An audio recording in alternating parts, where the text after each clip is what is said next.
കോട്ടയം ഏറ്റുമാനൂർ ജൈനമ്മ കൊലക്കേസിൽ പ്രതി സബാസിനെതിരെ തട്ടിക്കൊണ്ടുപോകൽ വകുപ്പ് കൂടി ചുമത്തി.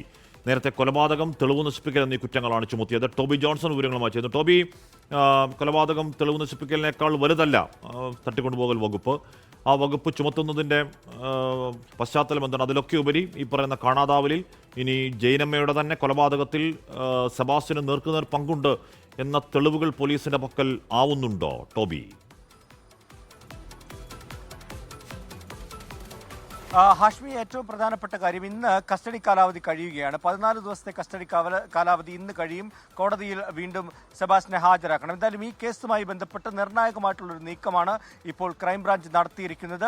അത് തട്ടിക്കൊണ്ടുപോകൽ കൂടി ചേർത്തിരിക്കുന്നത്. അതായത് ജൈനമ്മയെ അപായപ്പെടുത്തിയതാണെന്നുള്ള കാര്യത്തിൽ അവർക്ക് കൃത്യമായ തെളിവുകൾ ലഭിച്ചിട്ടുണ്ട് എന്ന് തന്നെയാണ് മനസ്സിലാക്കാൻ സാധിക്കുന്നത്. അതിൻ്റെ അടിസ്ഥാനത്തിലാണ് ഈ വകുപ്പ് കൂടി. നേരത്തെ കൊലപാതകം, അതുപോലെ തന്നെ തെളിവ് നശിപ്പിക്കൽ 2 വകുപ്പുകളായിരുന്നു.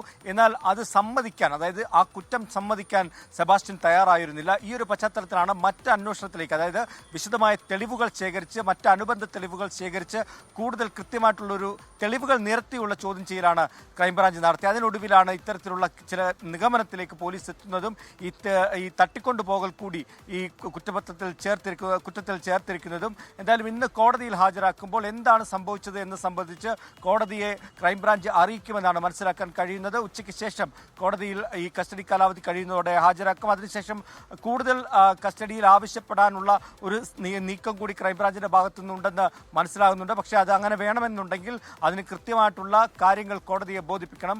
അതിനുള്ള നീക്കമാണ് ഇപ്പോൾ അന്വേഷണ സംഘം നടത്തിക്കൊണ്ടിരിക്കുന്നത്. ഹാഷ്മി. ഓക്കെ, ടോബിയാണ് ആ വാർത്തയുടെ വിവരങ്ങൾ നൽകിയത്. സെബാസ്റ്റിനെതിരെ ഈ പറയുന്ന രീതിയിൽ എന്താണ് തട്ടിക്കൊണ്ടുപോകൽ വകുപ്പ് കൂടി ചുമത്തുന്നുണ്ട്. അപ്പോഴും ജൈനമ്മയുടെ കാര്യത്തിലും ഈ കാണാതായ അല്ലെങ്കിൽ തിരോധാനത്തിൽ സംശയിക്കപ്പെടുന്ന സ്ത്രീകളുടെ കാര്യത്തിലൊക്കെ ഈ സെബാസ്റ്റിനെതിരെ കൃത്യമായ ഒരു ക്രിസ്റ്റൽ ക്ലിയർ, ഒരു ഫുൾ പ്രൂഫ് കുറ്റപത്രത്തിലേക്ക് എത്തിക്കാവുന്ന തെളിവുണ്ടോ എന്ന് ചോദിച്ചാൽ ഇപ്പോഴും നമുക്കത് വ്യക്തമല്ല.